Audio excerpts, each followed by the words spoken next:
Assalamualaikum Pak Yai. Assalamualaikum Ustadz. Waalaikumsalam. Waalaikumsalam warahmatullahi wabarakatuh. Alhamdulillah. Alhamdulillah. Hujan deras sekali Jakarta. Dahsyat. Dari ya tadi saya dari Alhamdulillah. Depok pagi-pagi naik bis jemputan belum hujan. Begitu masuk batas kota Jakarta udah mulai diguyur sampai kantor. Ini masih gelap Alhamdulillah. sekali. Alhamdulillah ini sudah 20 orang. Kita mulai saja Ustadz guys dan Alhamdulillah Siap, sudah siap. 734 ini sudah. Baik. Bismillahirrahmanirrahim. Assalamualaikum warahmatullahi wabarakatuh. Alhamdulillah. Alhamdulillahilladzi arsala rasulahu bil huda wa dinil haqq liyudhhirahu ala dini kullih wa kafa billahi syahida. Asyhadu an la ilaha illallah wahdahu la syarika lah wa asyhadu anna Muhammadan abduhu wa rasuluh la nabiyya ba'da. Allahumma salli wa sallim ala sayyidina Muhammadin wa ala sayyidina Muhammad. Rabbi israh li sadri wa yassir li amri wahlul 'uqdatam min lisani yafqahu qawli. Rabbi zidni ilma warzuqni fahma. Alhamdulillahirabbil alamin.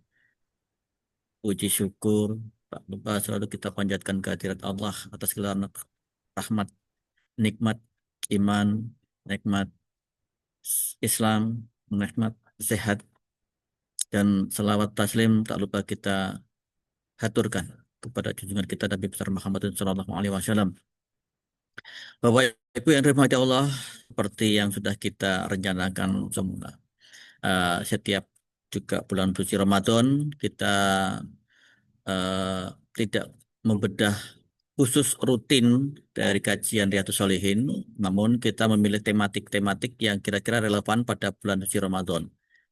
Dan Alhamdulillah juga tematik itu juga sebenarnya ada di dalam kitab Riyadhus Shalihin.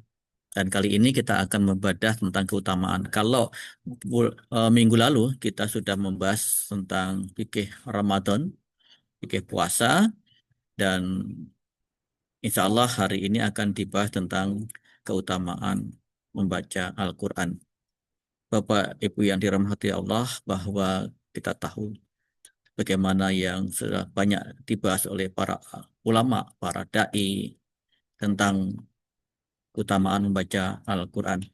Bahwa di dalam aktivitas membaca Al-Quran, terutama di bulan Ramadan itu memiliki keistimewaan, lipat gandakan amal yang dilakukan di bulan Ramadan, termasuk membaca Al-Quran itu juga dilipat gandakan. Dan satu hal yang istimewa dari Quran ini adalah memberikan syafaat.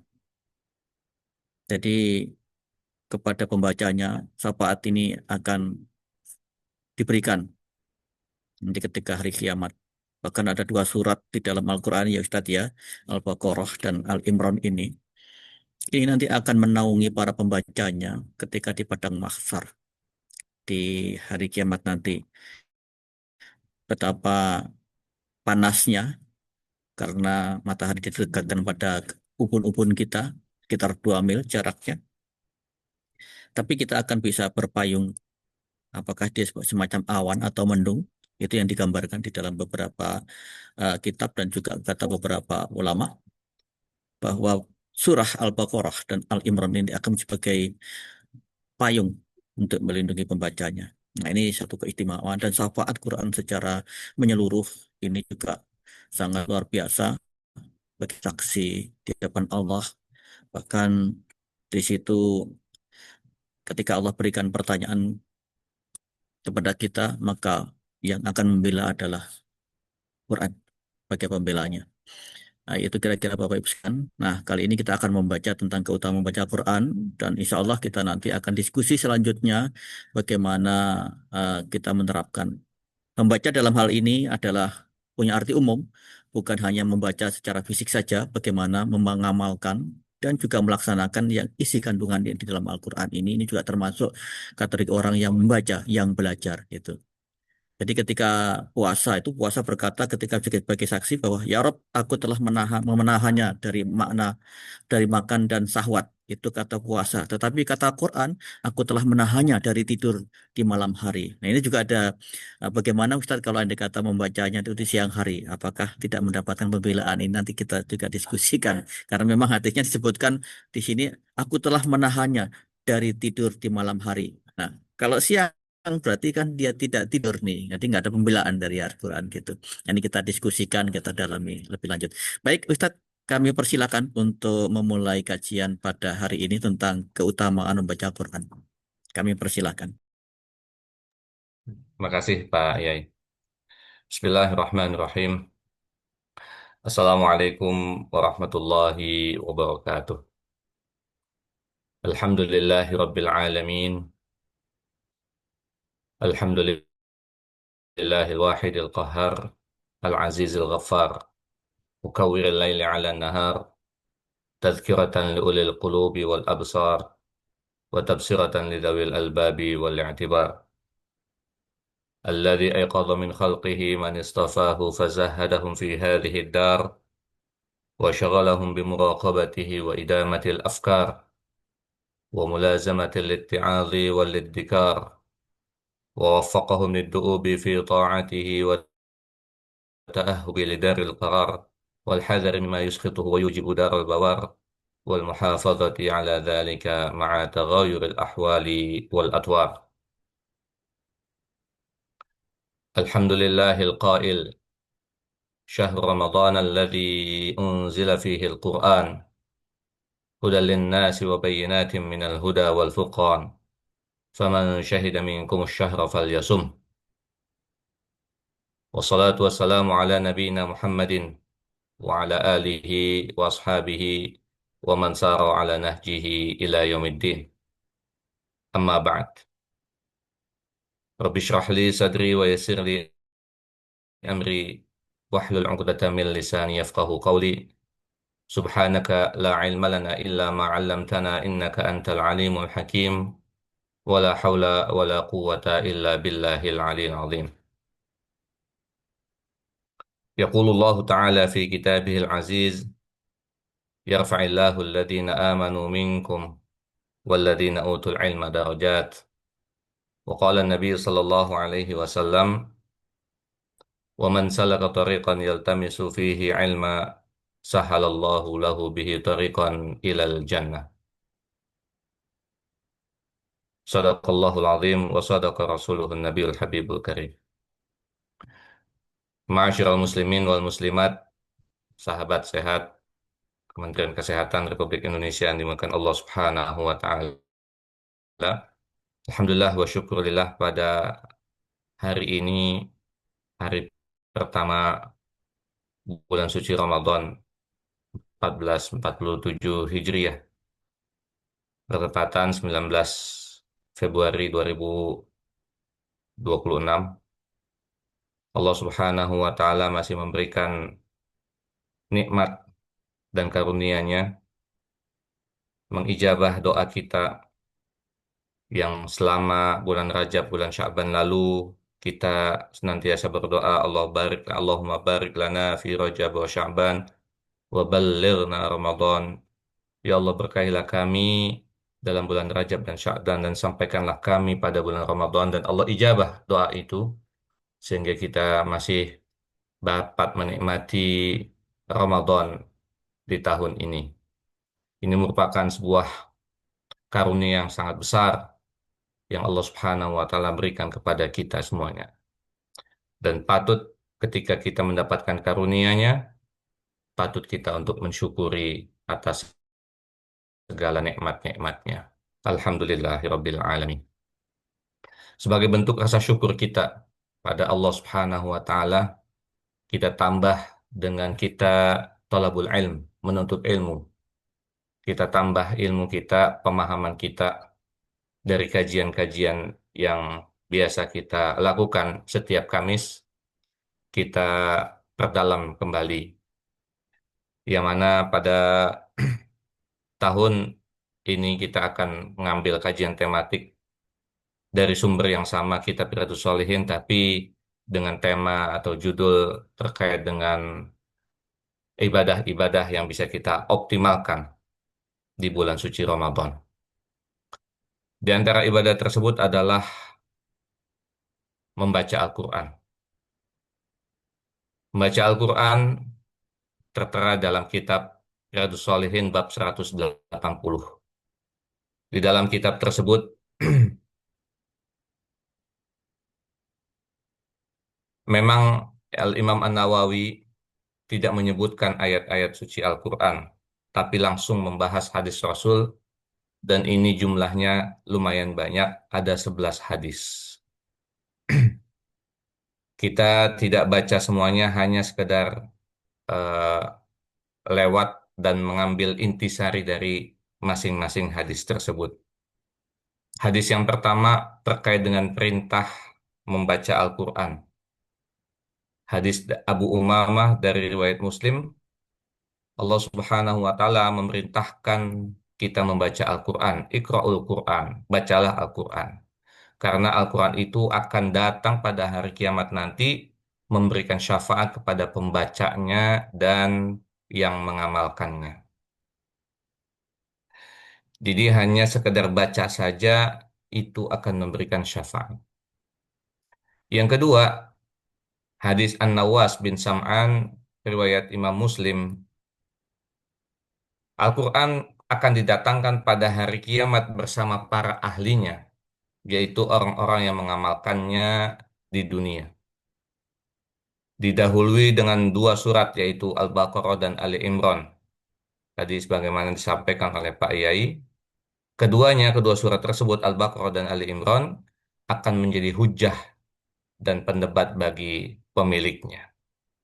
Masya Allah, kalau kita bisa menguasai, bisa hafal, bisa memahami apa makna yang tertera dalam surat Al-Baqarah dan Ali Imran, ini menjadi senjata kita untuk mengambil hujah, ya, untuk menyelamatkan kita nanti di hari kiamat nanti.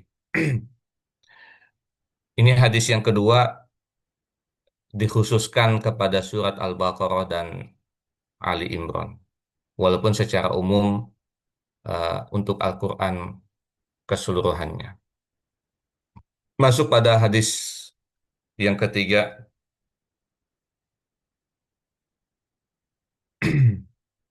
hadis riwayat Al-Bukhari dari sahabat Utsman bin Affan, khairukum man ta'allama al-Qur'ana wa 'allamah. Sebaik-baik kalian adalah orang yang belajar Al-Quran dan mengajarkannya. Jadi model interaksi dengan Al-Quran itu bukan hanya sekedar baca, tetapi belajar Al-Quran. Ya, Alhamdulillah, pada pekan yang lalu sudah diumumkan kita ada belajar tajwid, belajar membaca surat Al-Fatihah secara benar. Selain belajar, ada juga mengajarkannya. Setelah kita tahu ilmunya, kita sampaikan kepada keluarga kita, kepada suami, kepada istri, kepada anak-anak kita. Kita sampaikan apa yang kita terima. Jadi ada proses belajar dan ada proses mengajar, dan ini bentuk interaksi kita dengan Al-Quran, belajar dan mengajarkan. Lanjut pada hadis yang keempat terkait dengan pahala orang yang membaca Al-Quran. Alladzi yaqra'ul Quran, orang yang baca Quran dan dia mahir, maka dia bersama dengan malaikat yang mulia dan bakti. Bacanya lancar, maka pahalanya bersama malaikat yang mulia lagi berbakti. Yang kedua, dia membaca Al-Quran tapi dengan terbata-bata. Membaca kadang-kadang salah, kadang-kadang benar. Dia dapat dua pahala. Yang pertama adalah pahala dia membaca. Apa pahala membaca nanti akan disampaikan. Karena setiap satu huruf akan mendapatkan 10 kali kebaikan. Dan yang kedua adalah pahala kesungguhannya. Dia bersungguh-sungguh, dia berijtihad, dia eh, apa namanya, eh, sungguh-sungguh, itu mendapatkan pahala. Jadi jangan merasa sungkan ketika kita nggak bisa baca, kita bacalah. walaupun dengan terbata-bata, karena Allah Subhanahu wa taala telah menjanjikan dua pahala bagi kita yang membaca. Kemudian selanjutnya di hadis yang kelima terkait dengan perumpamaan orang-orang yang berinteraksi dengan Al-Quran. Masya Allah. Seperti apa kita dicerminkan dengan interaksi kita dengan Quran? Yang pertama, di sini ada empat perumpamaan. Yang pertama adalah seorang mukmin. Seorang mukmin membaca Al-Quran bagaikan buah utrujah. Ya, terjemahannya buah utrujah di sini apa? Jeruk ya. Baunya enak, ya. Penampilannya baik, rasanya juga lumayan. Ini orang mukmin yang biasa, yang suka baca Quran. Nas'alullaha, kita mohon pada Allah, eh, jadikan golongan seperti yang ini. Seperti buah utrujah, ya, baunya enak, rasanya pun eh, lumayan. Permisalan yang kedua adalah seorang mukmin dia nggak baca Quran, dia bagaikan buah kurma, ya. Buah kurma itu baunya nggak ada, tapi rasanya manis. Ya, bagi mukmin yang nggak baca Quran, ini bagaikan buah kurma, nggak ada baunya, tapi rasanya manis. Yang ketiga, orang munafik, dia baca Quran. Munafik itu menyembunyikan keimanan, menampilkan dia seorang eh, menampilkan dia beriman, tapi menyembunyikan kekafiran. Ini munafik. Dia baca Quran, itu bagaikan buah raihanah. Raihanah diterjemahkan minyak harum. Baunya enak, tapi rasanya pahit. Dan yang terakhir, orang munafik yang tidak baca Quran bagaikan buah hanzalah. Ya, buah hanzalah nggak diterjemahkan di sini, udah nggak ada baunya, rasanya pun pahit. Nah, inilah permisalan Rasulullah SAW dalam hadisnya, siapa saja yang berinteraksi dengan Al-Quran. Kita mohon pada Allah semoga kita seperti yang diumpamakan di golongan yang pertama, seorang mukmin yang gemar dan suka membaca Al-Quran seperti buah utrujah, buah yang punya penampilan baik, baunya enak, rasanya juga lumayan. Sahabat sehat yang dimuliakan Allah Subhanahu wa taala, memang agak panjang tentang interaksi dengan Al-Quran. Mudah-mudahan kita bisa eh, menguasainya dan menjalankannya dengan sebaik-baiknya. Hadis yang keenam selanjutnya adalah terkait dengan kemuliaan dan kehinaan orang yang berinteraksi dengan Al-Quran. Allah Subhanahu wa Ta'ala memuliakan orang yang membacanya, orang yang memahaminya, orang yang menghafalnya, dan orang yang mengamalkannya. Sebaliknya, Allah Subhanahu wa Ta'ala menghinakan orang yang meremehkannya dan berpaling darinya. Ini merupakan riwayat Imam Muslim dari sahabat Umar bin Khattab radhiyallahu anhu. Sesungguhnya Allah mengangkat derajat orang-orang yang eh, dengan Alkitab ini, dengan Al-Quran ini, orang yang beriman dan merendahkan derajat orang-orang yang lain dengan sebab Al-Quran ini. Nah, penjelasannya tadi, seseorang yang membacanya, memahaminya, menghafalnya, mengamalkannya, ini Allah Subhanahu wa Ta'ala akan naikkan derajat, akan muliakan mereka.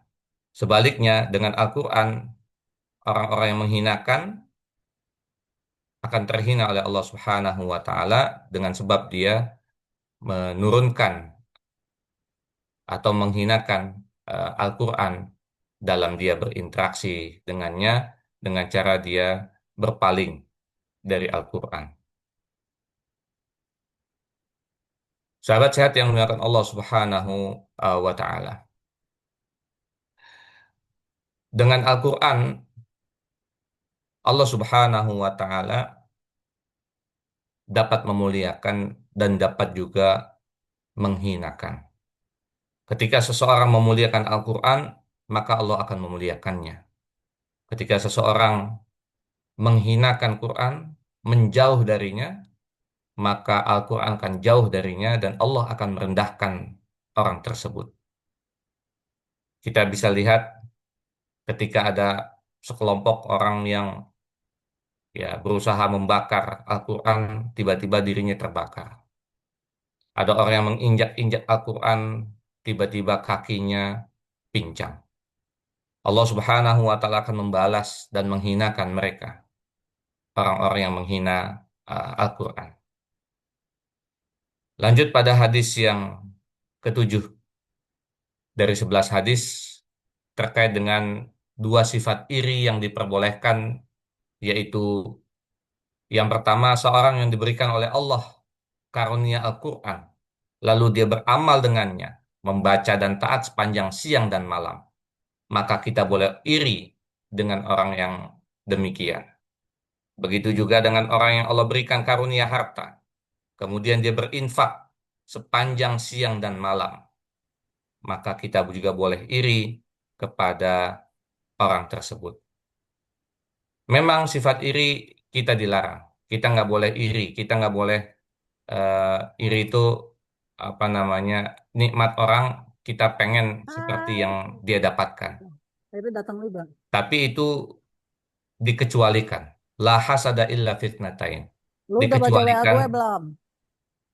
dengan tadi orang yang Allah berikan Al-Quran dan Allah orang berikan harta dan dia menjadikan Al-Quran itu eh, baca setiap malam, setiap hari. Nah,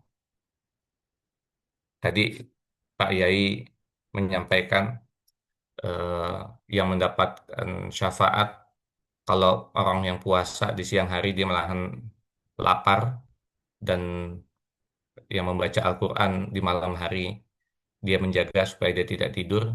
Padahal ibadah Al-Quran itu ibadah siang dan malam. Ya, berdasarkan pada hadis ini. Fahuwa yakumu bihi ana al-laili wa ana fanahar wa ana an-nahar. Termasuk juga infak.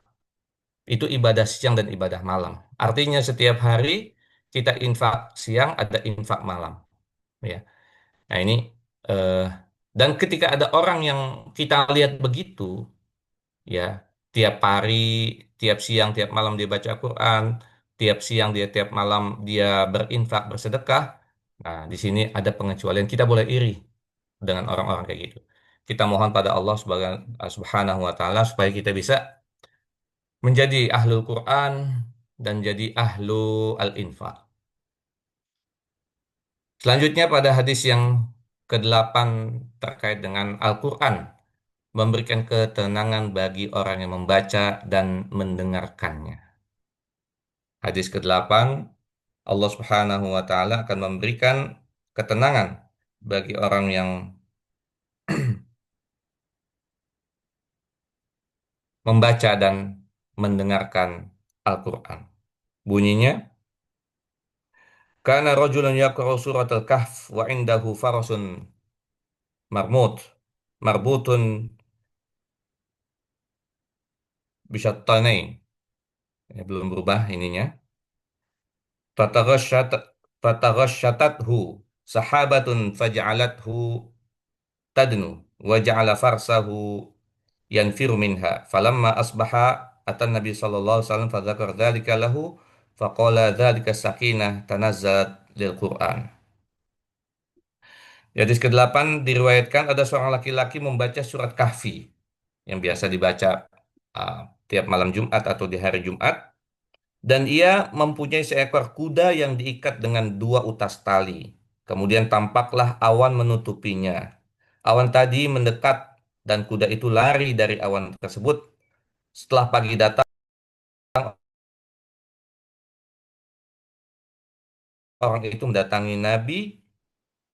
Lalu Nabi menjawab, itu adalah ketenangan yang disertai oleh malaikat yang turun untuk mendengarkan bacaan Al-Quran.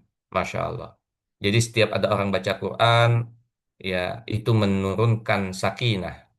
Ada orang yang mendengarkan bacaan Quran, itu mendengar memberikan sakinah, memberikan ketenangan. Dan ini salah satu untuk bentuk interaksi lagi adalah mendengarkan, ya, mendengarkan bacaan Al-Quran. Jadi bukan hanya sekedar baca, tapi dengerin saja itu bentuk interaksi. Wa idza quri'al Qur'an fastami'u lah. Dan apabila dibacakan Quran, maka istimak, dengarkanlah baik-baik. Itu bentuk interaksi kita dengan Al-Quran. Sahabat sehat yang dimuliakan Allah Subhanahu wa taala, selanjutnya hadis yang ke-9 terkait dengan pahala puasa, pahala membaca Al-Quran. Ya, tadi disebutkan setiap kita baca Quran, nah, ini berapa pahalanya?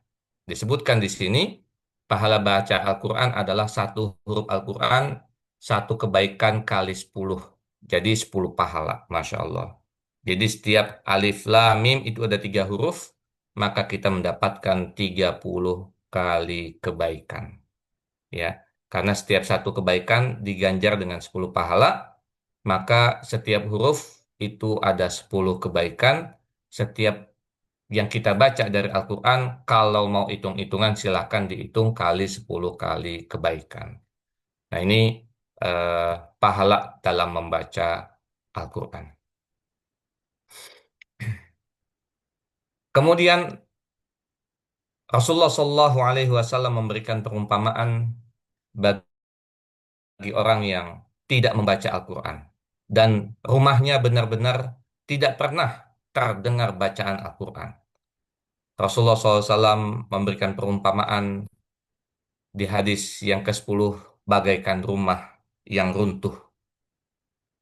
Rumah yang kalbaitil kharib. Rumah yang uh, mau hancur lah, atau rumah yang hancur lah. Ya, di sini terjemahnya baitil kharib, rumah yang musnah, sunyi dari perkakas. Ini sepertinya bahasa bukan bahasa Indonesia atau bahasa yang uh, tidak lazim untuk kita gunakan. Ya, rumah yang hancur, rumah yang runtuh.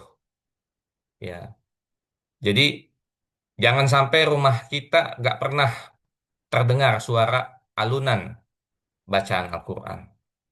Kalau kita tidak pandai atau waktunya kurang, setellah ya YouTube atau eh, apa namanya rekaman, ya, setel bacaan-bacaan Al-Quran. Jangan menyetel musik-musik atau apa yang dapat mengundang makhluk-makhluk yang lain untuk datang. Kita undang malaikat untuk ikut mendengarkan supaya rumah kita dinaungi, menjadi kita menjadi sakinah, kita menjadi tenang. Nah, orang yang tidak pernah membacakan Al-Quran di dalam rumahnya, Rasulullah SAW mengumpamakan sebagai rumah yang runtuh, rumah yang musnah. Terakhir di hadis yang ke-11, Rasulullah SAW memberikan kedudukan sahibul Quran. Kedudukan sahibul Quran, ahlul Quran itu berada di surga sesuai dengan hafalan ayat di dunia. Masya Allah. Sahibul Quran adalah penghafal, baik seluruhnya maupun sebagian dari Al-Quran, dengan penuh penghayatan terhadap makna-makna yang terkandung, dan mengamalkan dari hukum-hukum yang ada di dalam Al-Quran tersebut. Maka dikatakan kepada sahibul Quran, orang-orang yang gemar membaca, orang-orang yang menghafal Al-Quran, baik seluruhnya maupun sebagiannya, Iqra warattaqi warattil. Ya, bacalah, wartaqi, naiklah derajatmu, dan tartilkanlah, bacalah secara perlahan. Ini berarti ada baca, ada Iqra, ada tartil. Nah, ini juga dua bentuk interaksi yang berbeda. Fa inna manzilataka inda akhir ayatin taqra'uha, karena derajatmu itu sesuai dengan ayat yang engkau baca. Ya. Makanya kalau orang yang terbiasa dengan Al-Qur'an, ya, melihat sesuatu berdasarkan pandangan Al-Qur'an. ya, melihat sesuatu dan menilai sesuatu berdasarkan pandangan Al-Quran. Kadang-kadang dia bertanya dulu sebelum mengambil keputusan. Bertanya kepada siapa? Bertanya kepada Al-Quran. Dia baca satu halaman, satu lembar, kemudian mengambil inspirasi dari Al-Quran, kemudian baru mengambil keputusan. Dia istisyarah, dia bertanya kepada Al-Quran untuk memberikan petunjuk atas sebuah keputusan yang akan diambil. Ini bagi orang yang senantiasa gemar atau senantiasa membersamai dengan Al-Quran. Sahabat sehat yang dimuliakan Allah Subhanahu wa taala, inilah keseluruhan 11 hadis terkait dengan keutamaan membaca Al-Quran. Apalagi ini kita di bulan Ramadan, bulan diturunkannya Al-Quran. Syahr Ramadan alladzi unzila fihil Quran. Maka jangan sampai kita terlewat satu hari, satu malam pun dari kita membaca Al-Quran. Kita perlu punya target, ya. Satu bulan ini minimal satu kali khatam. Berarti satu hari itu satu juz, ya. Untuk yang orang-orang biasa, orang-orang awam, orang-orang yang baru belajar baca Al-Quran, ayo sebanyak-banyaknya kita baca Al-Quran. Tapi bagi orang yang sudah mahir, orang yang sudah hafal, tentunya jangan sampai satu juz. Kalau bisa, jangan sampai cuma sekali khatam, tapi kalau bisa dua kali, tiga kali khatam, bahkan bisa sampai 10 kali khatam. Ada orang yang karena sudah biasa bisa kali 10 kali khatam. Ya, para ulama kita terdahulu ada sebuah riwayat atau sebuah cerita yang pernah dikisahkan oleh guru-guru kami itu sampai bisa 60 kali khatam. Ya, berarti satu hari itu dua kali khatam. Masya Allah. Jadi seakan-akan waktunya itu memang hanya untuk Quran. Demikian untuk terkait dengan keutamaan membaca Al-Quran. Yang kedua, terkait dengan bab 213 tentang anjuran melakukan qiyam Ramadan, yaitu salat tarawih. Sebagai mukaddimah, ya, penulis Al-Imam An-Nawawi juga tidak menyebutkan ayat Al-Quran, tapi langsung pada hadis Rasulullah SAW. Hanya ada dua hadis yang disebutkan di bab 213 ini tentang qiyam Ramadan atau yang kita bisa sebut dengan tarawih. Yang pertama adalah man qama Ramadhana, barang siapa yang mendirikan qiyam Ramadan dengan penuh keimanan dan pengharapan, maka akan diampuni dosa-dosanya oleh Allah Subhanahu wa taala. Maka jangan sampai kita terlewatkan untuk kita qiyam Ramadan, salat tarawih di setiap malam-malam Ramadan. Nah, kalau qiyam Ramadan ini hanya malam, hanya ibadah malam, nggak ada ibadah siang. Beda tadi dengan infak dan membaca Al-Quran. Adapun hukum menjalankan qiyam Ramadan adalah sunnah, bukan wajib. Sebagaimana disebutkan di dalam hadis yang kedua, Rasulullah Shallallahu Alaihi Wasallam. Karena Rasulullah yarghabu fi qiyam Ramadan min ghairi an ya'murahum fihi bi'azimah. Fayaqulu man qama Ramadana imanan wa ihtisaban, ghufira lahu ma taqaddama min dzambih. Adalah Rasulullah SAW biasa memberi semangat untuk Qiyamul Lail pada bulan Ramadan, tapi tidak memerintahkan mereka dengan ketat. Ini artinya adalah sunnah. Walaupun hukumnya sunnah, tapi spesial, istimewa. Kenapa? Karena hanya ada di bulan Ramadan. Kalau kita pengen Qiyam Terawih di malam kedua bulan Syawal, ya mungkin kita akan ditertawakan oleh masyarakat. Kenapa? Karena itu ada khusus di bulan suci Ramadan, di malam-malam Ramadan. Walaupun hukumnya sunnah, tidak wajib, tapi kita jangan sampai terlewatkan. Pahalanya tadi, Allah Subhanahu wa taala akan ampuni dosa-dosanya ma taqaddama min dzambih yang telah lalu. Sedikit menambahkan terkait dengan sejarah pelaksanaan Qiyam Ramadan. Rasulullah Shallallahu Alaihi Wasallam, ya, dalam sejarahnya hanya mengerjakan 3 malam saja di masjid. Mengapa 3 malam saja di masjid? Karena khawatir jika dikerjakan setiap malam di masjid dan dilihat oleh para sahabat akan turun kewajiban terkait dengan qiyam Ramadan. Padahal di siang harinya kita sudah diwajibkan untuk puasa, khawatir malamnya diwajibkan juga untuk qiyam Ramadan. Makanya Rasulullah hanya terlihat 3 malam saja di masjid, tapi di rumah setelah 3 malam Rasulullah SAW melanjutkan qiyam Ramadan di rumah. Nah, Umar bin Khattab radhiyallahu an ketika menjadi Amirul Mukminin ingin melestarikan Ramadan, qiyam Ramadan setiap malam, ya, di masjid semuanya. Jadi 29-30 malam semuanya di masjid dilestarikan oleh Khalifah atau Amirul Mukminin Umar bin Khattab radhiyallahu anhu, setiap malam diadakan di masjid. Dan para sahabat ketika itu tidak ada yang mengingkari ibadah tersebut karena mereka merasa dahulu pada masa Rasulullah Shallallahu Alaihi Wasallam mereka juga turut serta qiyam Ramadan bersama baginda Rasulullah Shallallahu Alaihi Wasallam. Jadi tidak perlu dipertentangkan terkait dengan sholat taraweh. Cuma di sini mungkin kaum muslimin di Indonesia karena melihat Rasulullah ada hadisnya terkait dengan dia baginda sholat 3 hari 3 malam saja, ya mungkin 3 malam pertama masjid penuh, setelah itu mulai sepi karena eh, lihat baginda hadis riwayat Rasulullah SAW hanya 3 malam kelihatan di masjid. Tapi jangan kita pandangnya secara begitu, tapi yuk kita sama-sama kita optimalkan ibadah-ibadah malam Ramadan ini dengan qiyam Ramadan atau yang kita bisa sebut dengan salat tarawih. Sahabat sehat yang melakukan Allah Subhanahu wa taala, lanjut pada bab yang ke-221. Masih ada waktu tentang terkait dengan makan sahur dan waktunya.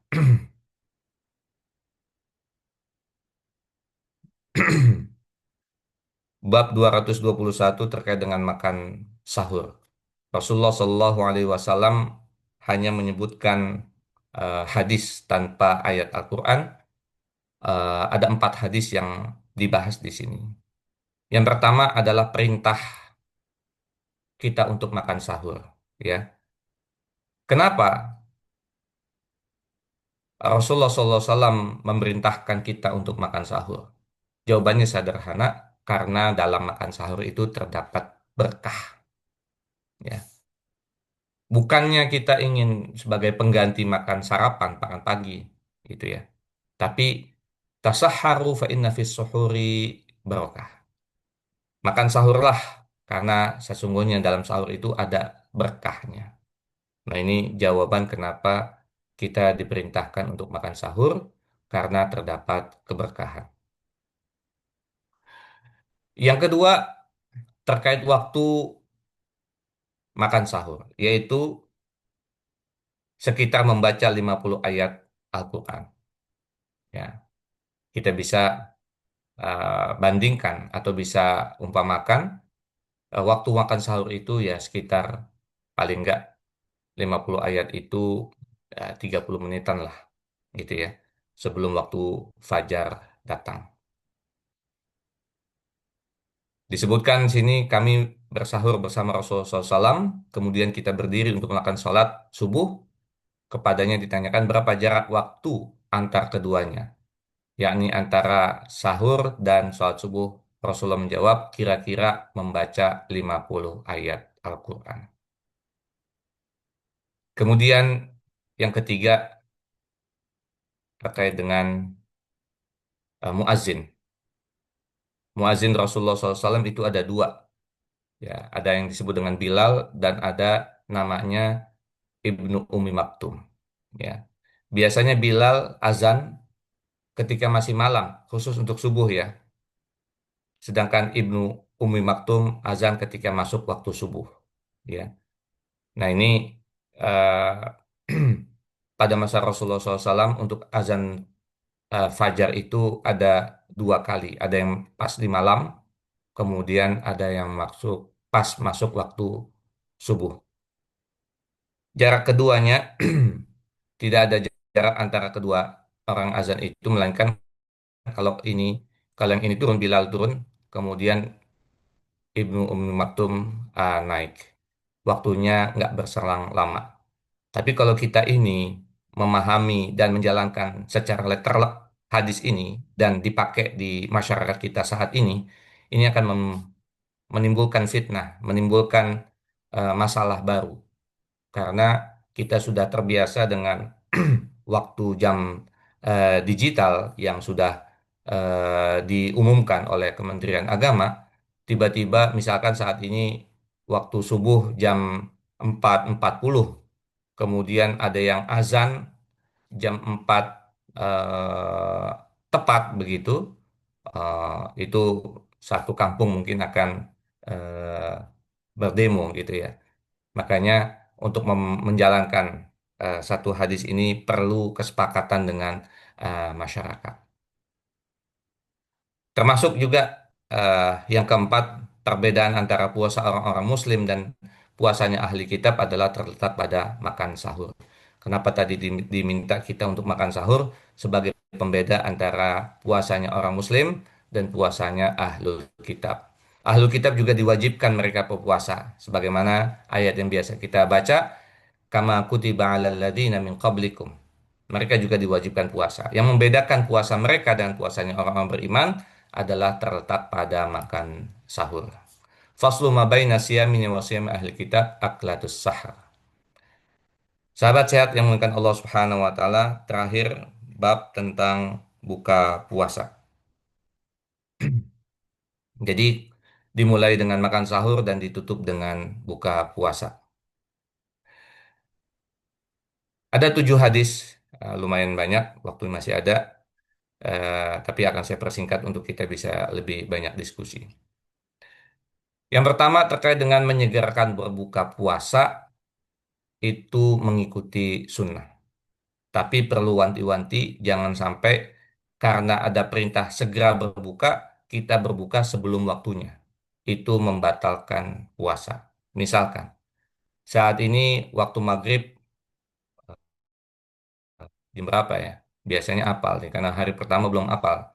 Jam 6 lewat apa? 15 ya sekarang saat ini, atau jam 6 lewat 20. Taruhlah jam 6 lewat 15. Tiba-tiba kita buka puasa karena ada perintah segera buka puasa, jam 6 lewat 10 kita udah buka 5 menit sebelumnya.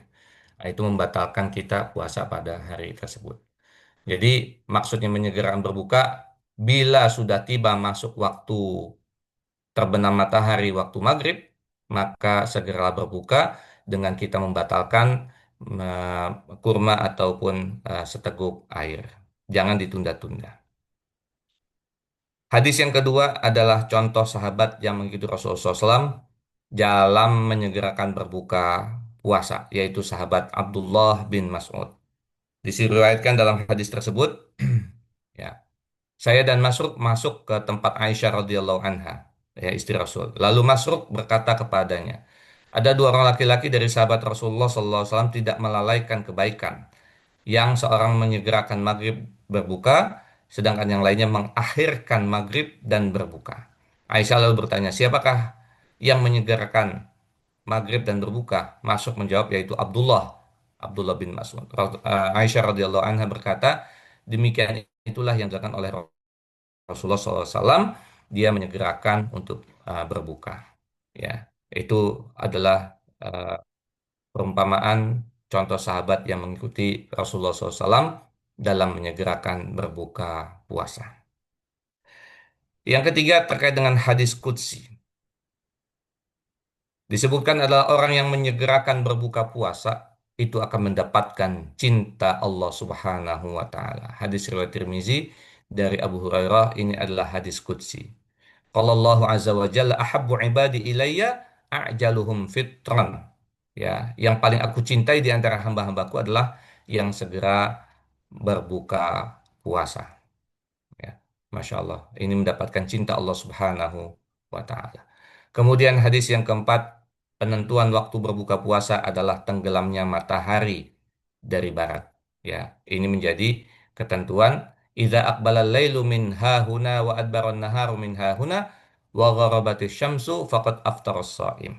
Ya, apabila malam telah menghadap, ya, ini datang dari sebelah ini, sebelah timur, dan siang telah berlalu dari sebelah barat, juga matahari telah terbenam, maka benar-benar sudah masuk waktu orang berbuka puasa. Jadi ketika benar kalau kita disebut dengan beduk maghrib, ya kita langsung berbuka puasa. Segerakan berbuka puasa. Hadis yang kelima terkait dengan segera berbuka puasa ketika sudah masuk awal waktu terbenam matahari. Ini mengambil pelajaran dari kisah safar Rasulullah SAW dari para sahabat. Langsung dieksekusi oleh para sahabat Rasulullah SAW ketika mereka berbuka puasa walaupun dalam kondisi mereka safar. Nah, artinya mereka safar juga dalam kondisi puasa. Hadis yang keenam terkait dengan sunnah dari makanan berbuka puasa adalah kurma dan atau air. Ya, kalau ada kurma, sunnahnya kita berbuka puasa dengan kurma, atau kalau nggak ada, kita ganti dengan air. Karena itu sebagai pembersih sisa-sisa makanan yang ada di dalam perut. Ya. Terakhir, menu berbuka puasa Rasulullah SAW sebelum melaksanakan sholat maghrib adalah kurma muda atau disebut dengan rutop. Jika tidak ada, maka kurma setengah matang atau disebut dengan tumair. Jika tidak ada, maka beliau berbuka puasa dengan beberapa teguk air. Nah, ini menu buka puasanya Rasulullah SAW. Nggak ada bakwan, nggak ada gorengan, dan nggak ada yang lainnya. Wallahu a'lam bishawab. Demikian, mudah-mudahan bermanfaat. Masih ada 10 menit kita untuk bisa berdiskusi. Demikian, wallahu muwafiq ila aqwamit thoriq. Assalamualaikum warahmatullahi taala wabarakatuh.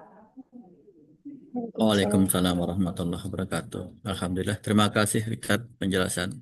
Ada 4 hal tadi yang sudah dibacakan bersama tentang berbagai hadis yang mendasari. Yang pertama, keutamaan membaca Quran. Kemudian yang kedua, soal qiyamul lail. Jadi perintah untuk qiyamul lail itu yang istimewa, tidak ada dilaksanakan di hari lain kecuali bulan puasa, yaitu taraweh. Kemudian mensegerakan berbuka. Mohon maaf, sahur, tentang keutamaan keberkahnya keberkahan sahur. Dan kemudian yang keempat tadi adalah menyegerakan berbuka. Nah, sudah kita dengarkan bersama untuk hadis yang sudah disampaikan Ustaz Salman. Dan Alhamdulillah, silakan Bapak Ibu sekalian bisa ada yang bila ada yang ini bertanya. Alhamdulillah, di chat Zoom ini sudah ada yang bertanya. Saya coba bacakan Ustaz. Izin bertanya Ustaz. Bagaimana menjaga istiqomah membaca Al-Quran saat futur hadir? Saat futur hadir. Mohon izin futur, aku kok kurang paham ya. Futur itu apa ya? Ya, Futur itu apa futur ya? itu masa malas, Pak Yai. Oh, gitu. Ya, ya. Ketika malas hadir gitu. Ya. Ya, itu. Ya, wallahu alam. Monggo, Jadi, silakan sambil nunggu eh, pertanyaan yang lain. ya, jadi memang apa namanya eh, setiap setiap rasa semangat ya itu pasti ada rasa masa malasnya, ada waktu malasnya itu. Setiap jadi memang sudah menjadi apa namanya idiom ya. Nggak mungkin orang selalu semangat. Itu pasti ada waktu dia malas. Nah, sebaik-baik eh, masa malas itu adalah tetap menjalankan sunnah Rasul. Jadi kadang-kadang orang azimahnya tinggi, jadi semangat gitu ya. Contoh misalkan eh, bulan Ramadan, selain dia sholat tarawih yang eh, bagi seseorang itu eh, karena hanya ada di malam Ramadan, dia tetap melakukan, tapi dia tambah dengan tahajud gitu. Nah, ditambah dengan tahajud. Tahajudnya nggak tanggung-tanggung, 8 rakaat gitu ya. Semangat, kuat gitu. Tapi ada satu masa dia mulai eh, turun. Ya, itulah masa fatrah, futur. Nah, di masa fatrah inilah ya, nggak mungkin 8, ya nggak apa-apa 2 gitu. Tapi jangan sampai ditinggalkan gitu. Nah, bagaimana biar bisa istiqomah? Ya, dilatihlah tiap malam itu 2, 2, 2, 2 terus. Jangan dalam benak kita 8, 8, 8 sehingga ketika kita langsung 8 langsung uh, apa namanya terlalu berat, kita menjadi merasa nggak mampu. Tapi kalau kita dalam benak kita 2, 2, 2, nah ini membuat kita tetap istiqomah karena masih mampu kita untuk lakukan. Ini tips yang pertama. Yang kedua tentu senantiasa kita berdoa memohon pada Allah Subhanahu wa taala agar senantiasa membimbing kita untuk bisa kita melaksanakan berbagai macam amal ibadah khususnya di bulan Ramadan ini. Wallahu a'lam. Alhamdulillah, terima kasih Ustaz. Ini saya pengalaman ini tukar pikiran saja, tukar apa namanya, pengalaman saja. Nggih. Saya juga setiap hari itu mobilisasi kantor. Dan kemudian ada memang timbul kebosanan. Ah, saya capek nih, gitu. Capek gitu. Tapi gini, makna membaca Quran, kalau betul dinikmatin, kemudian diupayakan untuk seindah mungkin lagunya. Menurut kita, menurut tidak harus sesuai dengan seh yang ada di Arab lagunya bagus-bagus, suaranya merdu-merdu. Tidak, tapi seindah menurut kita. Insya Allah akan masuk dalam hati. Merasakan bagaimana manisnya kenikmatan membaca Quran itu harus kita dapatkan lebih dulu. Karena apa? Tidak perlu banyak dulu, tapi menikmati ayat demi ayat, kemudian memahami secara data tidak harus artinya, tetapi menikmati bacaan yang benar itu akan sangat membuat kita menjadi lebih jatuh hati. Itu nomor satu itu. Kemudian yang kedua adalah ini praktek ya, tidak perlu dalil maksud saya. Saya membacanya ketika berangkat kantor, Ustaz. Nah, ketika dulu saya awali masih sering naik kereta ya, itu 30 menit. Alhamdulillah, targetnya nggak muluk-muluk 2 halaman dulu. Atau paling tidak 50 ayat seperti disunahkan. Lama-lama bertambah, ingin nambah lagi. Terus kemudian terakhir-terakhir saat ini saya itu targetnya hanya 3 halaman saja, paling sedikit. Ternyata bisa, alhamdulillah, satu surah. Al-Baqarah itu alhamdulillah bisa dibaca dalam 2 hari. Nah, ini dalam perjalanan kondisi santai. Kalau orang katakan bahwa saya sibuk nggak sempat, tinggal ngatur waktu sebenarnya, bukan soal sibuk atau sempat, niatnya mau atau tidak. Nah, itu. Dan alhamdulillah saya melakukannya seperti itu dan saya tidak merasa ada beban sama sekali. Justru ada kenikmatan yang luar biasa yang saya pribadi rasakan. Dan alhamdulillah bukan ingin niat niat apa namanya riak nggih. Kami menyampaikan pengalaman ini untuk tukar pikiran, untuk eh, mencoba pengalaman-pengalaman yang seperti yang saya lakukan. Setiap tahun alhamdulillah saya bisa menyelesaikan 3 sampai 4 kali khatam dan itu dalam kondisi tidak terburu-buru, dalam kondisi alhamdulillah dalam kondisi istilahnya santai. Menyesuaikan selang-selang waktu. Jadi malah tidak saya tidak pernah membaca pada waktu jam kerja, tidak pernah. Jadi ketika berangkat kantor ikut jemputan, alhamdulillah bisa dapatkan 1 surah, 2 surah sekarang ini. Kalau dulu 1 halaman, 2 halaman, dan ketika menikmati dengan baik, insya Allah bisa. Nah, itu kebosanan itu bisa kita kikis dengan bagaimana kita sudah menyatu hati kita dalam dengan Quran. Insya Allah dengan demikian tumbuh. Demikian Ustaz tadi tambahannya sedikit Barakallah, saja. Dan barakallah. ini ada pertanyaan ya, dari eh, Sekretariat BPKK Suta. Assalamualaikum. Ana mau bertanya sebenarnya untuk niat puasa dan sahur haruskah diucapkan seperti yang diajarkan dari dulu? Ini dari dulu yang mana nih? Kemudian jika Ana buka puasa pakai kurma sukari, tidak apa-apakah? Nah, maksud kurma sukari itu hanya merek ya. Kemudian lalu setelah azan segera berbuka dan segera sholat dahulu atau makan berat lalu sholat maghrib dulu. Artinya berbuka terus kemudian sholat dahulu atau makan berat dulu baru sholat begitu. Ini masih bimbang Ustadz. Ini hanya teknik pelaksanaan ya. Kemudian yang ketiga itu adalah dari Bu Eka Satriani dari Pusdatin. Assalamualaikum Ustadz. Mau bertanya, bagaimana cara menjaga semangat ibadah Ramadan bagi wanita? Bagaimana cara menjaga semangat ibadah Ramadan bagi wanita? Biasanya di awal-awal tuh semangat, kemudian setelah di hari-hari akhir berhalangan ada haid dan lain-lain, membangun membangun semangatnya lagi agak sedikit susah setelah mungkin masa haid tadi itu ya, jadi sedikit kendor gitu gara-gara ada haid gitu mungkin. Ini mohon penjelasan atau mungkin ada trik-trik lain gitu. Matur Ya, suwun Ustadz. Bismillah. Eh, untuk niat puasa, ya kalau tadi malam saya menyampaikan di masjid itu, memang kita kalau untuk niat puasa itu dilakukan di malam hari, tapi itu niyah, ya. Khusus bulan Ramadan itu niatnya di malam hari, artinya sebelum waktu fajar datang, pas lagi sahur juga boleh, atau malam ketika setelah taraweh atau sholat isya juga boleh. Terkait dengan niat puasa untuk puasa Ramadan. Jadi tiap malam itu ada niatnya. Tapi tadi malam khawatir ada orang yang terlupa atau lewat, maka kita sampaikan kepada jamaah untuk niat puasa 1 bulan penuh. Ya, jadi tadi malam kita ajarkan, kita sampaikan kepada masyarakat di masjid untuk niat puasa 1 bulan penuh. Khawatir eh, di malam-malam berikutnya karena kecapean atau apa lupa niat gitu. Bangun-bangun udah nggak sahur lagi, udah masuk fajar, jadi nggak sempat sahur. Tadi malam lupa niat, nah itu bisa diwakili di niat yang pertama di malam pertama. Sahur begitu pula dengan sahur ya kalau misalnya lupa malamnya waktu sahur itu masih disebut dengan malam. Ya, apakah harus diucapkan? Intinya niat itu di dalam hati ya. Diucapkan itu untuk sekedar membantu. Namanya niat itu dalam hati, ibadah hati. Jika buka puasa pakai kurma sukari, tidak apa-apakah ya?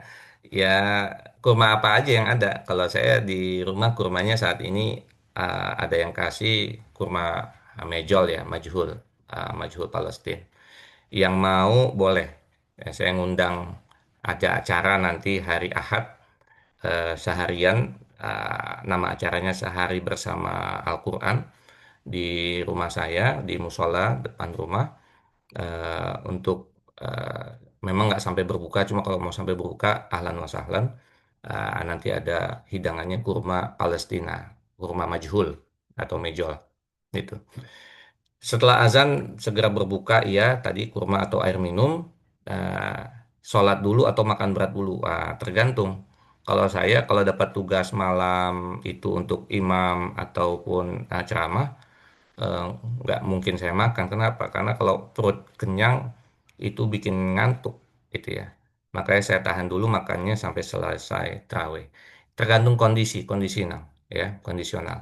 Masih bimbang, ya memang masing-masing kondisi tubuhnya kita berbeda-beda.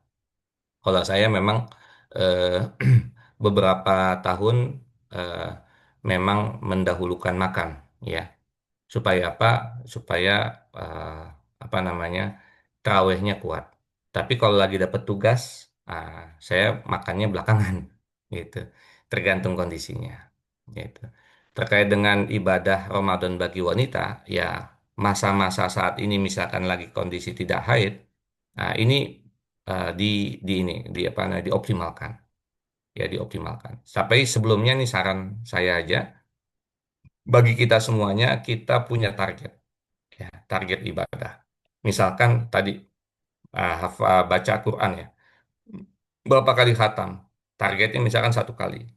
Atau bisa lebih, tadi Pak Yai bilang bisa 3 sampai 4 kali. Itu pasang target. Gitu ya. Nah, ketika sudah pasang target, ya berarti kita bisa ngukur dan kita bisa menghitung.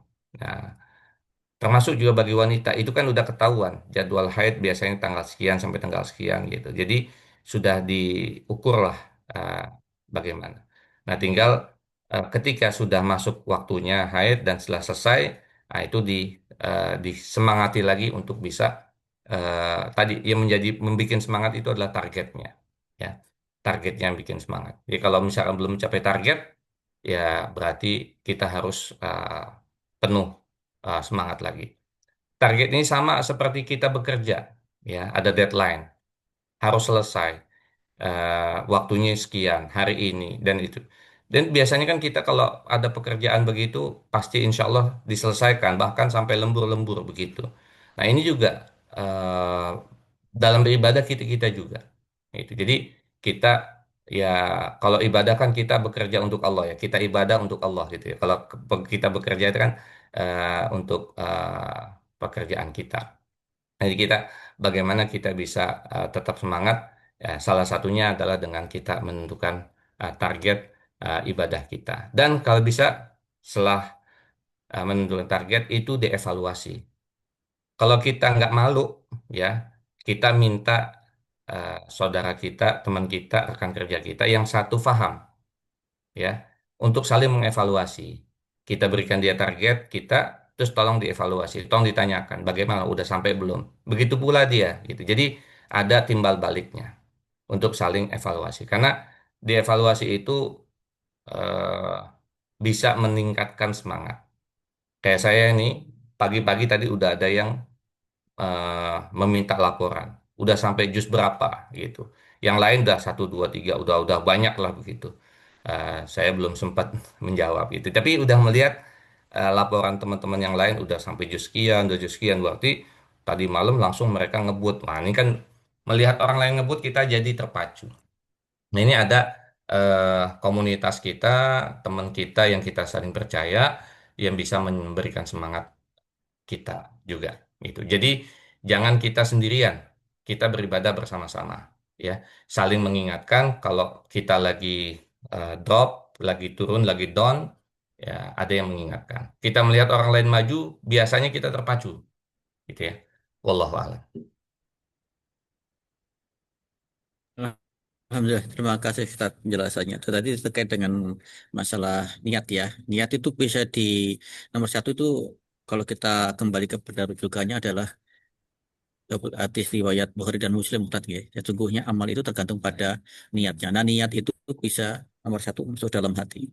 Bisa diucapkan karena memang tidak ada dasar hukum yang memerintahkan tentang lafal niat tidak wajib dilafalkan. Ini saya belum menemu apakah nanti kalau ada temu. Kalau memang sudah menemu monggo nanti kita diskusikan. Tapi yang jelas di dalam hadis Rasulullah sesungguhnya amal itu tergantung pada niatnya. Niat dimasukkan dengan hati diperbolehkan, dilafalkan pun juga diperbolehkan. Itu menunjukkan apa tidak pengaktualisasi diri. Tetapi dalil untuk melafalkan, wajib melafalkan ini tidak ada. Jadi menurut mazhab Syafi'i niat wajib setiap malam.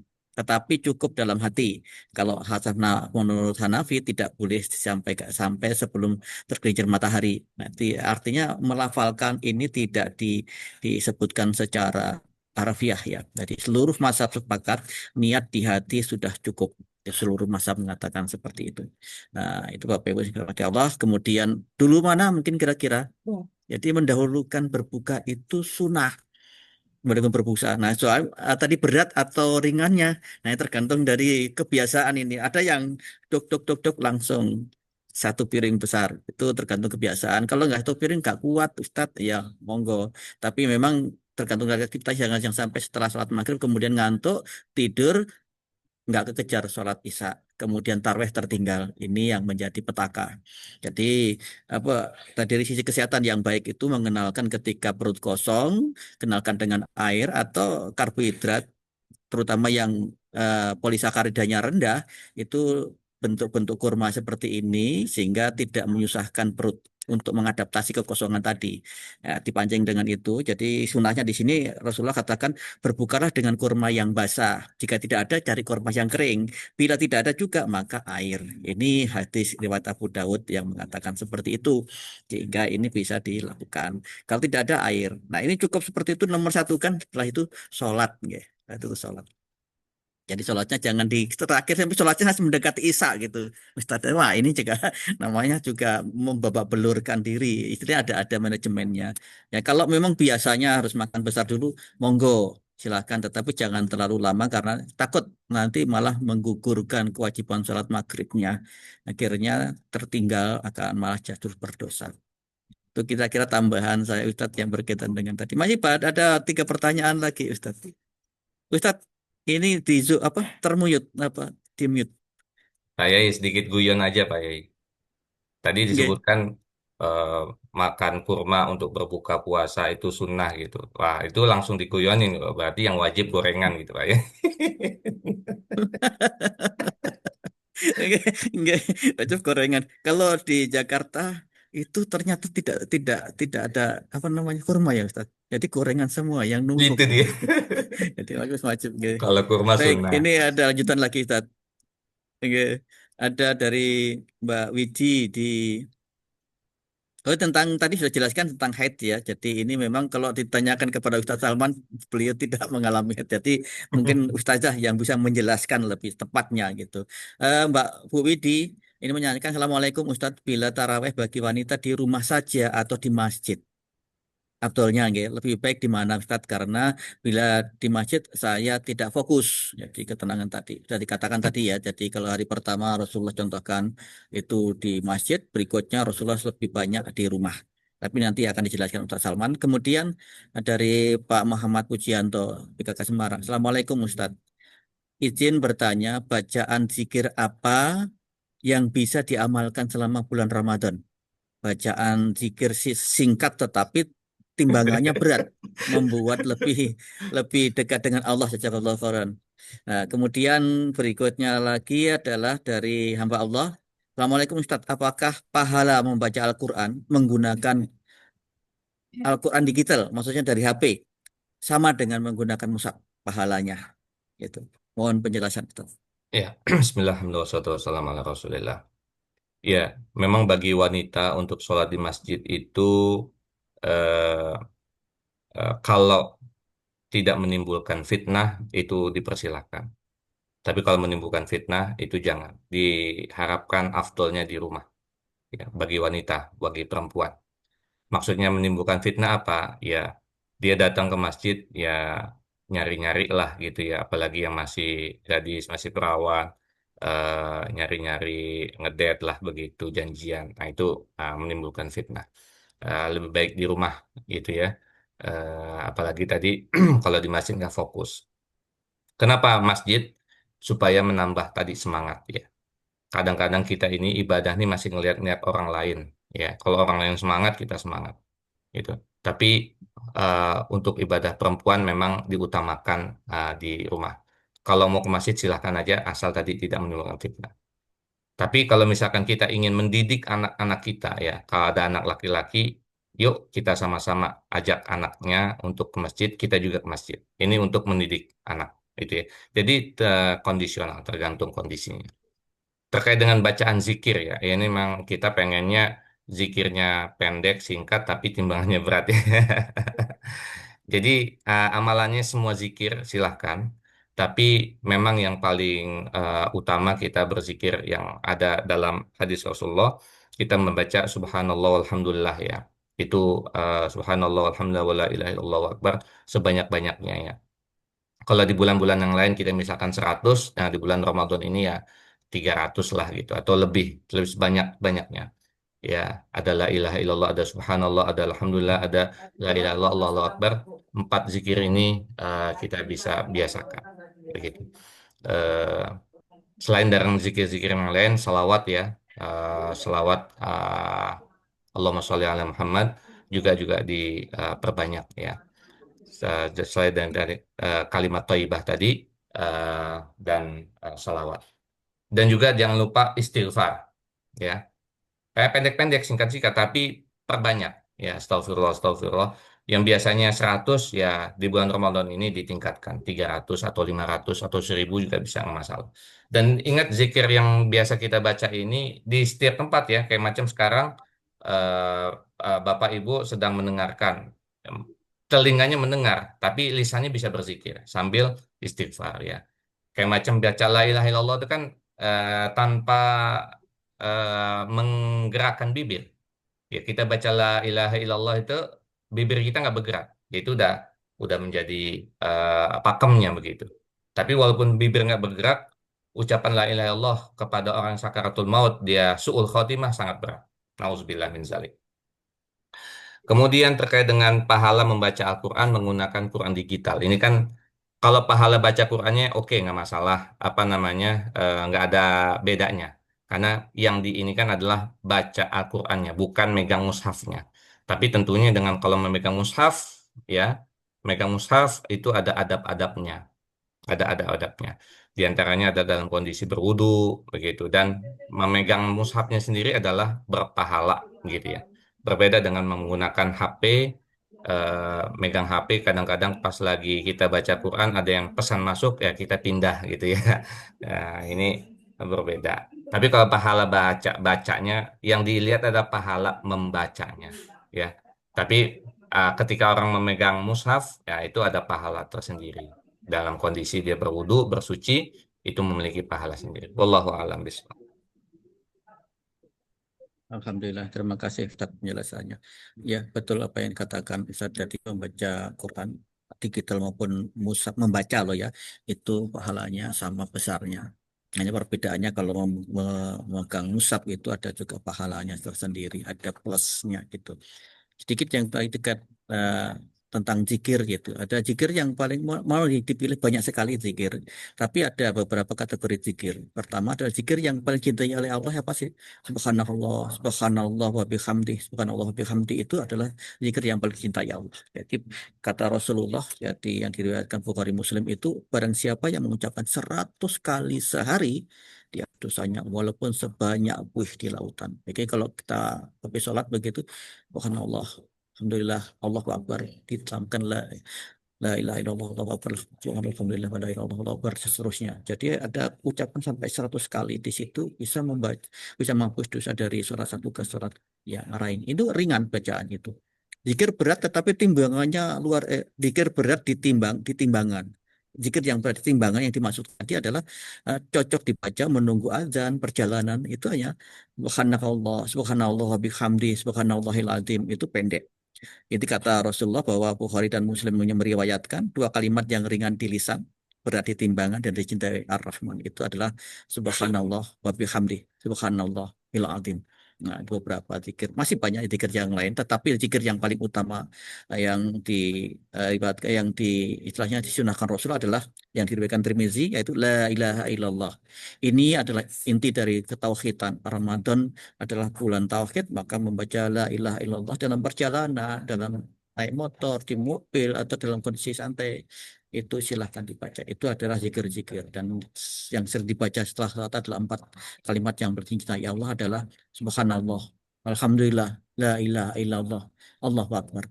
Itu juga zikir-zikir pendek yang maknanya sangat erat gitu.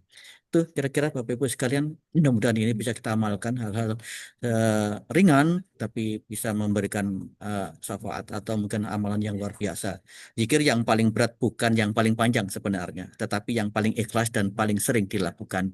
Itu mana dari zikir. Ada satu pertanyaan lagi Ustadz ini yang menyusul. Ada dua ternyata. Wah, panjang. Baik Ustadz. Assalamualaikum Ustadz.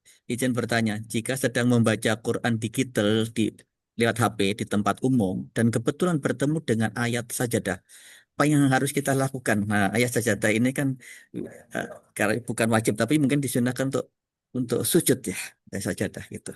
Ya, mohon penjelasan ini yang pertama. Yang kedua ada lagi bahwa Ustadz, bila taraweh bagi wanita di rumah saja atau di masjid, lebih baik di mana Ustadz? Oh, maksudnya mana yang lebih baik, di rumah saja atau di masjid untuk mencari fokusnya gitu. Jadi ini mungkin kira-kira eh, untuk mendapatkan kepastian, kira saran yang baik itu di mana sih untuk seorang wanita gitu. Mohon penjelasan Ustaz. Iya, terkait dengan baca ayat sajdah, ya memang disunahkan kita sujud tilawah ya. Sujud tilawah ketika dalam sholat atau dalam membaca Al-Quran dan memungkinkan untuk sujud. Tapi jika tidak memungkinkan untuk sujud, kita bisa ganti dengan membaca Subhanallah walhamdulillah wa la ilaha illallah wallahu akbar. Subhanallah walhamdulillah 3 kali ya. Subhanallah walhamdulillah wa la ilaha illallah wallahu akbar. Itu bisa diganti dengan begitu. Terkait dengan pertanyaan tadi kan itu pertanyaan yang sudah disampaikan di atas, tapi ada iniannya di bawah. Apakah tiap hari di bulan Ramadan ada kajian kembali? Nah, ini panitianya yang menjawab, insya Allah ya, Pak Yai. Insya Allah. Demikian Pak Yai. Baik, terima kasih Ustaz. Yang pertama kalau ada kajian, insya Allah selalu. Jadi setiap Kamis kita tetap kajian, setiap Kamis baik itu bulan Ramadan maupun bulan biasa atau minggu biasa. Ini kami akan upayakan tetap konsisten bila ada satu istilahnya halangan nanti akan kami umumkan. Tetapi di tiap Kamis, baik itu bulan Ramadan maupun di luar Ramadan, kami tetap kajian.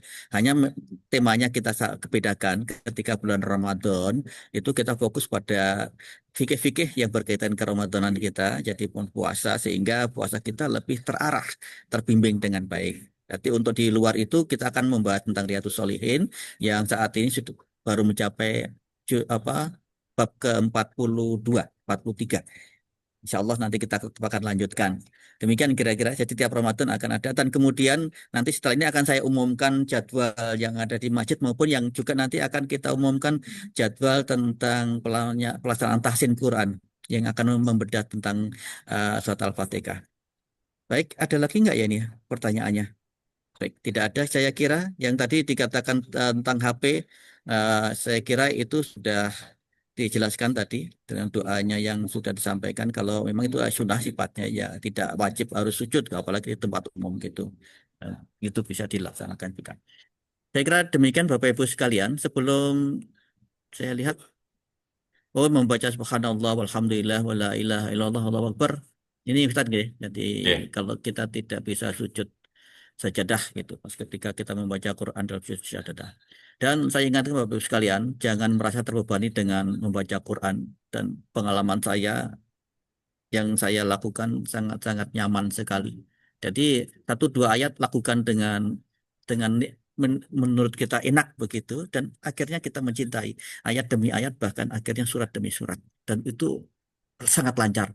Awalnya saya juga kalau kita jeda waktu kita tinggalkan 2 bulan aja nggak membaca, itu membaca lagi sudah tertatih-tatih. Tapi ketika setiap hari membaca, Masya Allah, seakan-akan saya hafal. Jadi mau kecepatan berapa saja itu bisa lagi diukur kemauan saya. Saya hari capek, ya saya pelan-pelan. Tapi ketika hari ini lagi senangnya hati, Alhamdulillah, kecepatannya luar biasa. Tapi hati-hati dengan kecepatan, nanti tadaburnya hilang gitu. Jadi jangan sampai nanti tajwidnya juga masalah. Bapak Ibu yang dirahmati Allah, sebelum kita tutup kajian eh, hari ini, saya akan menyampaikan pengumuman yang berkaitan dengan penjelasan. Kedua kalinya saya akan sampaikan pengumuman ini terkait dengan acara Ramadan tentang kajian kita. Nah, saya menegaskan kembali ada beberapa pengumuman nanti dari kemuslimatan juga kalau tidak salah. Mbak Mei kalau punya jadwalnya. Bapak Ibu yang dirahmati Allah, untuk karyawan Kementerian Kesehatan, kita akan ada pertemuan luring tahsin Quran. Saya ingatkan kembali, minggu lalu juga sudah diumumkan pada hari Selasa dan Rabu. Itu mulai tanggal 24 dan insya Allah mungkin kita akan mulai pada minggu depan, hari Selasa dan Rabu minggu depan. Kita akan membaca surat Al-Fatihah dan dilaksanakan pada zuhur. Ada 2 masjid di Kementerian Kesehatan, di lantai 3, masjid pertama, masjid kedua di lantai 5. Dan semuanya dibimbing para ustadz dan imam yang ada di masjid itu. Jadi ada Ustadz Raden Soekarno nanti di lantai 5, Ustadz Rahmaji di lantai 3. Bagi yang berkeinginan untuk hadir luring, dipersilahkan. Tidak harus di Kementerian Kesehatan saja, umpamanya di sekitar Jabodetabek sini, oh menyempatkan diri, monggo. Pada duhur kami tunggu. Kita akan membaca bersama-sama, memahami tentang bagaimana membaca Al-Fatihah. Kenapa kami ambil surat Al-Fatihah? Ini adalah sangat fundamental, Bapak Ibu sekalian. Ini bacaan yang wajib dalam sholat kita. Jangan sampai kita membacanya salah, maka kesempurnaan sholat kita pun juga akan bahkan mungkin keabsahan ya. Jadi kemudian untuk yang kedua, pertemuan daring. Nah, dari teman-teman yang daring saat ini, kita akan memulai kajian tahsin ini pada tanggal 27 Februari, insya Allah Jumat minggu depan, dan kita akan laksanakan selama 3 kali pertemuan. Dan itu dilaksanakan pada hari Jumat jam 7.30 sampai jam 8.30. Ini untuk teman-teman yang daring. Jadi bukan kita abaikan, tidak. Untuk teman-teman yang jauh dari Kementerian Kesehatan, kita akan sediakan bedah tahsin Quran ini untuk bedah surat Al-Fatihah pada tanggal 27 Februari, 6 Maret, dan 13 Maret. 3 kali pertemuan ini ditargetkan insya Allah selesai untuk membedah surat Al-Fatihah. Yang walaupun kita tidak sampai dalam ya, karena untuk beberapa pengalaman Bapak Ibu sekalian cukup lama kalau memang kita tartil, benar-benar tartil itu waktunya cukup panjang. Dan dilakukan online. Untuk linknya kami akan siapkan dan kita akan share ke grup ini. Kemudian Bapak Ibu sekalian, ada juga acara-acara yang lain dari teman-teman kemuslimahatan. Mbak Mei, ada yang juga nanti ada kajian surat Al-Kahfi, kemudian ada tadarus, kemudian ada juga tahsin Quran. Kalau nggak salah itu apa ada sendiri itu dari kemuslimahatan, ada yang sifatnya online tapi ada juga yang luring. Tapi insya Allah nanti kita akan share yang seperti yang di-share di grup, tapi nanti kalau dibutuhkan pengumuman kita akan sampaikan lagi. Saya kira demikian Ustadz untuk pemberitahuan kajian dan kegiatan pada bulan Ramadan. Alhamdulillah, semoga pertemuan kita ini memberikan barokah, mendapatkan ilmu yang bermanfaat dan memupuk dan meningkatkan iman kita di dalam bulan suci Ramadan ini. Sebelum kita akhiri, mohon izin untuk kita dipimpin doa dan juga mendoakan saudara kita, kerabat kita, anak mungkin, suami, istri, keluarga yang sedang diuji sakit. Kita juga doakan bersama Ustadz, semoga diberikan kemudahan, kesembuhan. Izin mohon untuk dipimpin Ustadz. الفاتحة. أعوذ بالله من الشيطان Oh, الرجيم. بسم الله الرحمن الرحيم. الحمد لله رب العالمين الرحمن الرحيم مالك يوم الدين. إياك نعبد وإياك نستعين اهدنا الصراط المستقيم صراط الذين أنعمت عليهم غير المغضوب عليهم ولا الضالين آمين. أستغفر الله العظيم أستغفر الله العظيم أستغفر الله العظيم. بسم الله الرحمن الرحيم. الحمد لله رب العالمين حمد الناعمين حمد الشاكرين حمدا يوافي نعمه ويكافئ مزيده. يا ربنا لك الحمد ولك الشكر كما ينبغي لجلال وجهك وعظيم سلطانك. اللهم صل على سيدنا محمد وعلى آل سيدنا محمد. اللهم ارحمنا بالقرآن اللهم ارحمنا بالقرآن اللهم ارحمنا بالقرآن واجعله لنا إماما ونورا وهدى ورحمة. اللهم ذكرنا منه ما نسينا وعلمنا منه ما جهلنا وارزقنا تلاوته آناء الليل وأطراف النهار واجعله لنا حجة لنا لا علينا يا رب العالمين. اللهم انفعنا بما علمتنا وعلمنا ما ينفعنا وارزقنا علوما تنفعنا. اللهم ألهمنا علما نفقه به أوامرك ونواهيك وارزقنا فهما نعلم به كيف نناجيك يا أرحم الراحمين. اللهم ارزقنا فهم النبيين وحفظ المرسلين وإلهام الملائكة المقربين برحمتك يا أرحم الراحمين. اللهم أعنا بالعلم وزينا بالحلم وأكرمنا بالتقوى وجملنا بالعافية. ربنا تقبل منا إنك أنت السميع العليم وتب علينا إنك أنت التواب الرحيم. اللهم بارك لنا في رمضان بارك اللهم لنا في شهر رمضان بارك اللهم لنا في شهر رمضان بارك اللهم لنا في شهر رمضان. وأعنا على الصيام والقيام وتلاوة القرآن وأعنا على الصيام والقيام وتلاوة القرآن وأعنا على الصيام والقيام وتلاوة القرآن.